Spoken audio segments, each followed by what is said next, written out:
दोस्तों नमस्कार। आज मुझे एक शायर की शेर की दो पंक्तियां याद आ रही हैं। वो कुछ इस तरह से है कि इस जहां में मेरी तबाही का बस इतना सा है सबब, इस जहां में मेरी तबाही का बस इतना सा है सबब, मुझे तो लूटा है खुद मेरी ज़िदों ने। आज के अगर मौजूदा संदर्भों में देखा जाए तो यह बात राष्ट्रपति अमेरिका के जो हैं मिस्टर डोनाल्ड ट्रंप, उनके मामले में पूरी तरह फिट होती नज़र आ रही है। उनकी ज़िद कभी वेनेजुएला पर कब्जा करने की ज़िद, कभी मादुरो को गिरफ्तार करने की ज़िद, मादक पदार्थों की तस्करी के आरोप लगा के उनको उन्होंने गिरफ्तार भी कर लिया। फिर वो ग्रीनलैंड को कब्जाने की कोशिश करने लगे। फिर उन्होंने नाटो देशों को जो है, उसके पहले नाटो देशों को उन्होंने यूक्रेन कि उस रूस के खिलाफ लड़ने के लिए उकसाया।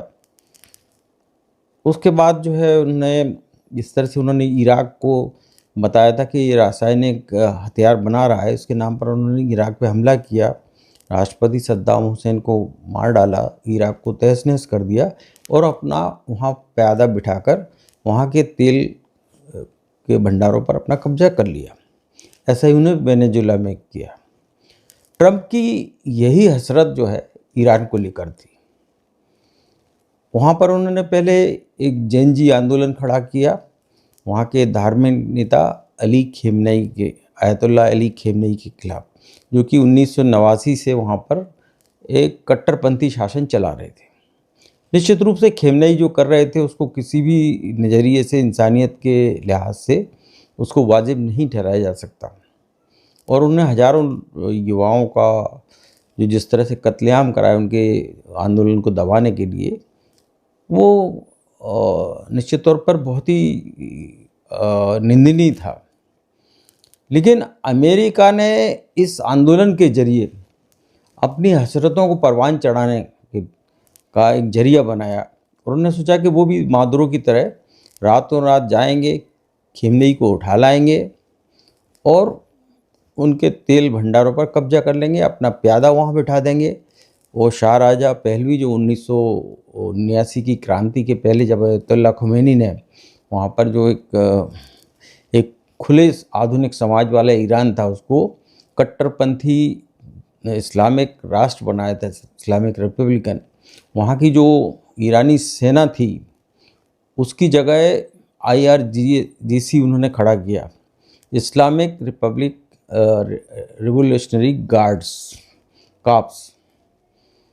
तो वो जो IRGC है वो सिर्फ सेना नहीं है, वो वहाँ की ईरान के आयतुल्ला खेमनेई के इशारों पर काम करती थी, लेकिन आर्थिक और राजनीतिक मामलों में भी पूरा दखल रखती थी। अब खेमनेई को जब अमेरिका को लगा कि हम पकड़ नहीं सकते, या जिस तरह से उन्होंने वेनेजुएला में घुसकर एक मिलिट्री ऑपरेशन के जरिए उनको रातों रात उठाया था सपत्नीक, वो खेमनेई के मामले में नहीं कर पाएंगे।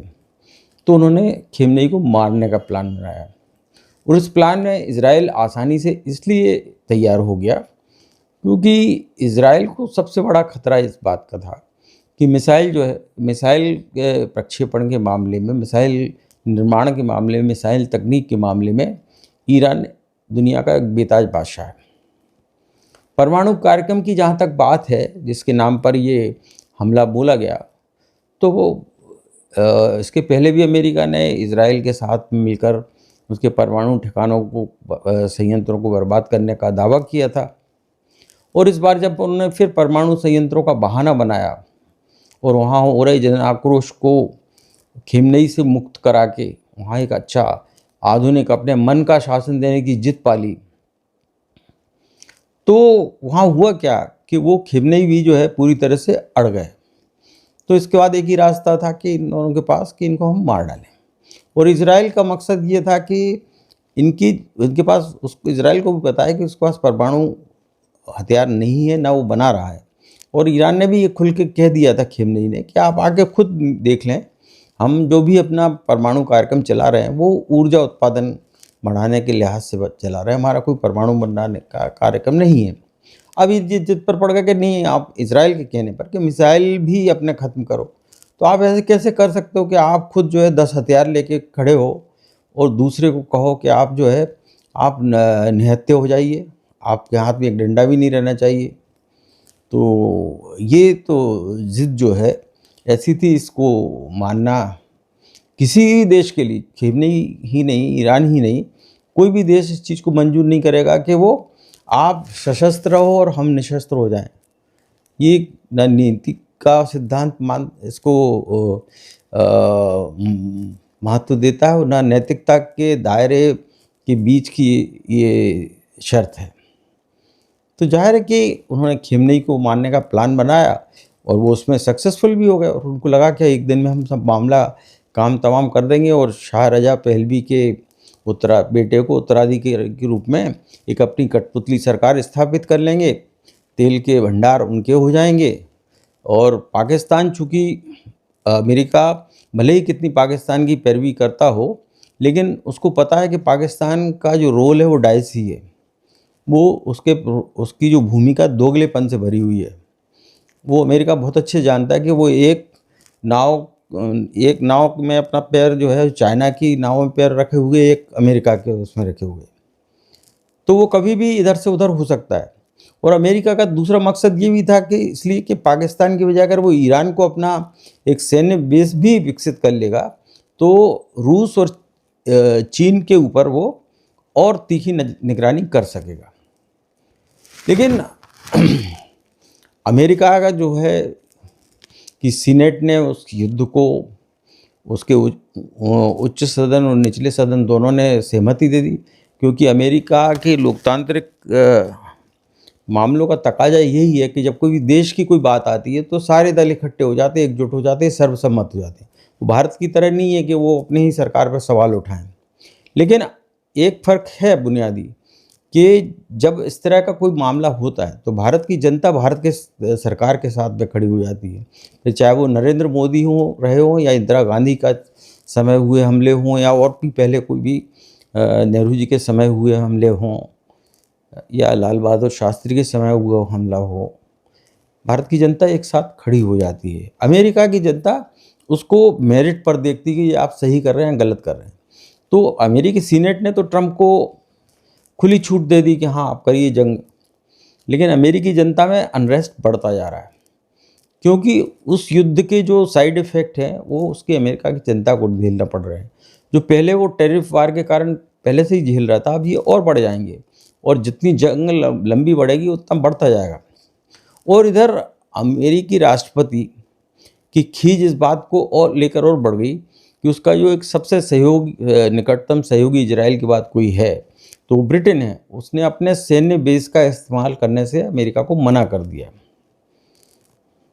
ग्रीनलैंड को लेके जो नाटो के यूरोपियन यूनियन के देश हैं वो डेनमार्क के साथ खड़े हो गए, स्पेन से लेके फ्रांस, जर्मनी, सारे देशों ने इनका विरोध कर दिया।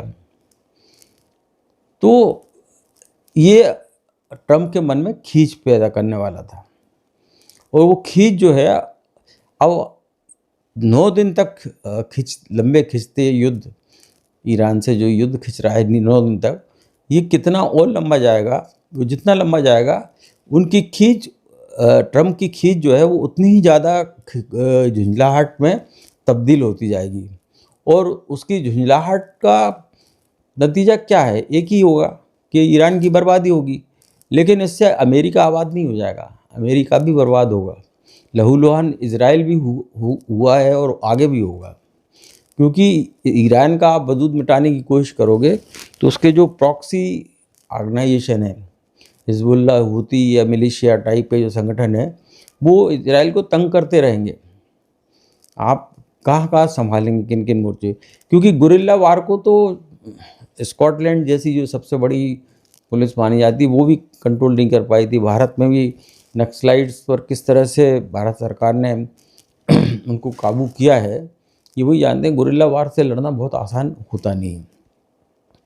तो अब वो क्या हुआ है कि जब ये इतनी खींच और झुंझलाहट हुई तो एक वो मुगल आज़म फिल्म में जिस तरह से वो शहनशाह अकबर बोलते हैं ना, उसका एक डायलॉग था कि अनारकली जो है वो तुम्हारी नहीं हो सकती।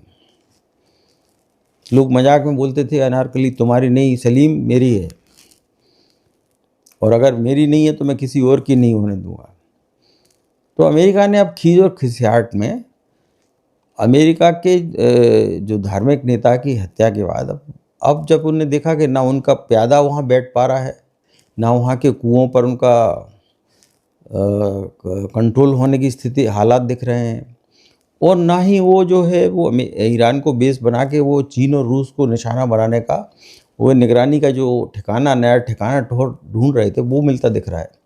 तो उसी खिसियाहट और झुंझलाहट में उन्होंने इजराइल के साथ मिलकर अब ईरान की तेल भंडारों को भी नष्ट करना शुरू कर दिया कि अब ये हमारे नहीं हुए तो किसी के भी नहीं होने देंगे।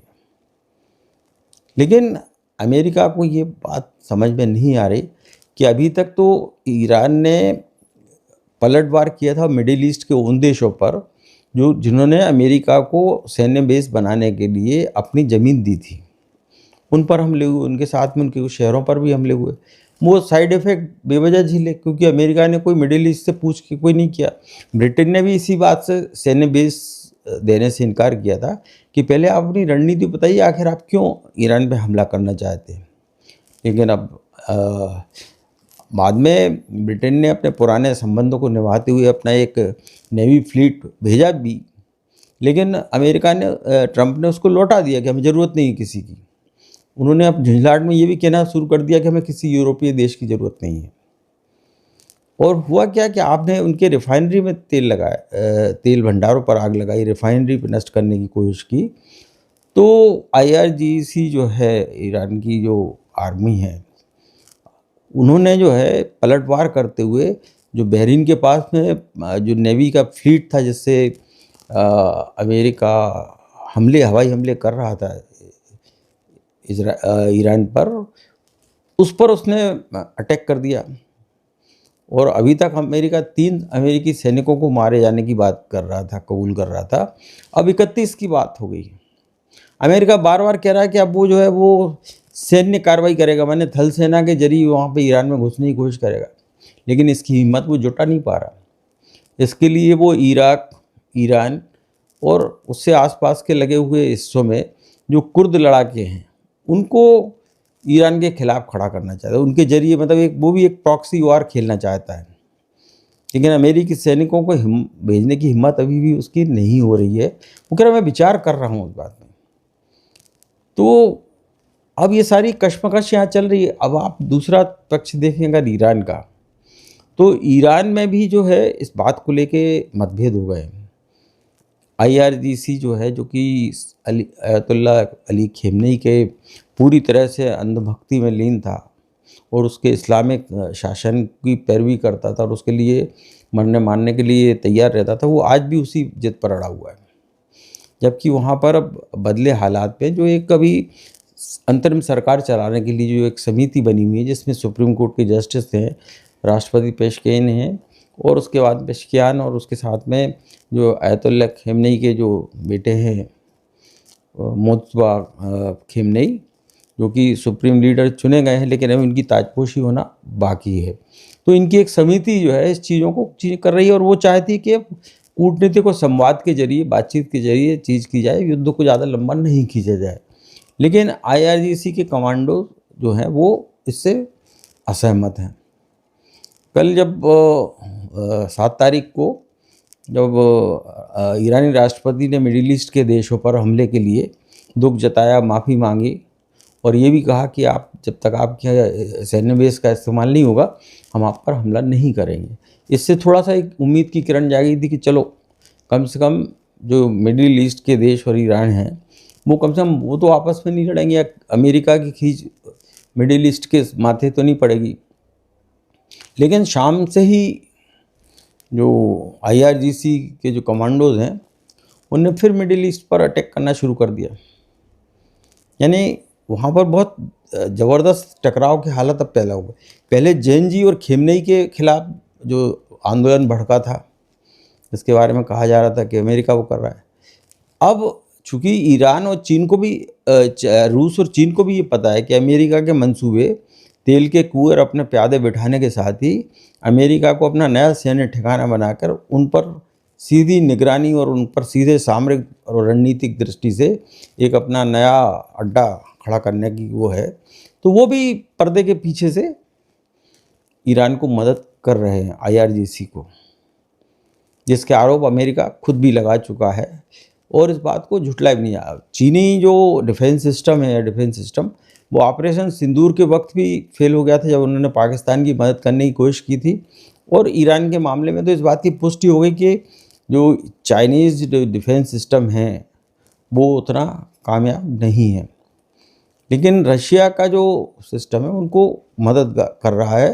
तो तेहरान पर भी हमले हो रहे हैं, ईरान के शहरों पर भी हमले हो रहे हैं, लेकिन IRGC भी अमेरिका के जो नेवल ठिकाने हैं, उनकी आर्मी का मूवमेंट है, उनके जो हवाई हमलों की जो तैयारियां हैं, उन पर भी उनकी भी सटीक सूचनाएं IRGC को मुहैया करा रहा है, जिससे के कारण IRGC पलटवार कर पा रही है। अब ईरान ने ये भी कह दिया है कि 6 महीने तक भी हम युद्ध लड़ने को तैयार हैं। तो इसका मतलब ये है कि डोनाल्ड ट्रंप ईरान को कमतर आंकने की कोशिश कर रहे थे। वो उसको वेनेजुएला समझ रहे थे। वियतनाम में भी यही हुआ था, उनको लगा था कि हम वियतनाम को बहुत आसानी से धर लेंगे, लेकिन बाद में उन्हें 20 साल तक लड़ाई लड़ी वियतनाम ने। इस 60 के दशक की बात है, अगर लोगों को, नई पीढ़ी को नहीं पता हो, लेकिन अल्टीमेटली अमेरिका को पीछे हटना पड़ा था। तो अब हालात ट्रंप के सामने भी एक तरफ कुआं, दूसरी तरफ खाई वाले बन गए हैं, क्योंकि अब ट्रंप जो है, जब युद्ध समाप्त होगा, जब भी समाप्त होगा, तो अमेरिकी सीनेट और संसद में सवाल पूछा जाएगा कि इससे हासिल क्या हुआ। वहाँ की जनता भी पूछेगी कि आपका क्या हुआ, आखिर क्यों Spain, Denmark, France, Britain, German सब आपके खिलाफ क्यों खड़े हो गए, आपके साथ क्यों नहीं आए। अब इजिप्ट जरूर चिल्ला रहा है, तो उससे कोई मतलब नहीं। और ईरान इस बात पे खिल्ली उड़ा रहा है कि तुम हमारे यहाँ लीडर कौन होगा उसका फैसला करने की दावे कर रहे हो ट्रंप साहब, लेकिन आप न्यूयॉर्क में मेयर तक तो अपना बनवा नहीं पाए हो। तो भद जो है सबकी पिट रही है। ईरान तो ऐसा है कि वो अपने वजूद के लिए किसी भी हद तक जा सकता है, लेकिन अमेरिका एक बड़ा पहलवान है। कहते हैं ना कि अगर कोई बड़ा पहलवान एक छोटे से पिद्दी पहलवान को 10 तमाचे मार दे, लेकिन अगर छोटा पिद्दी पहलवान जो है, अगर आपको 4 तमाचे भी मार देता है, 2 तमाचे भी मार देता है, तो इसमें इज्जत किसकी घटती है? बड़े पहलवान की। अमेरिका की स्थिति कुछ इस तरह हो रही है।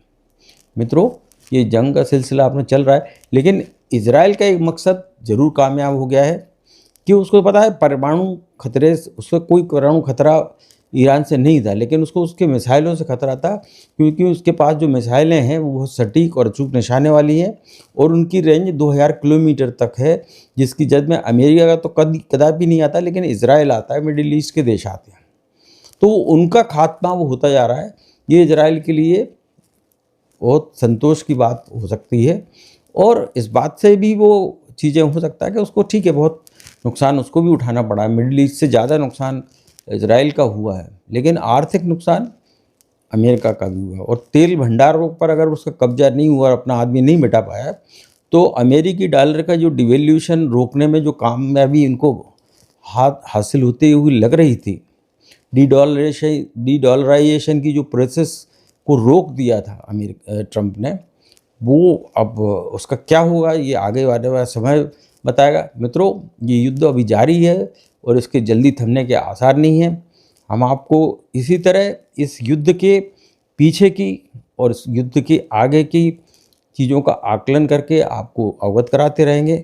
तब तक के लिए अगले अंक के लिए इंतज़ार करिए। आपको ये एपिसोड अच्छा लगा हो तो उसे सब्सक्राइब करें, लाइक करें और शेयर करें और हमसे जुड़े रहें। नमस्कार।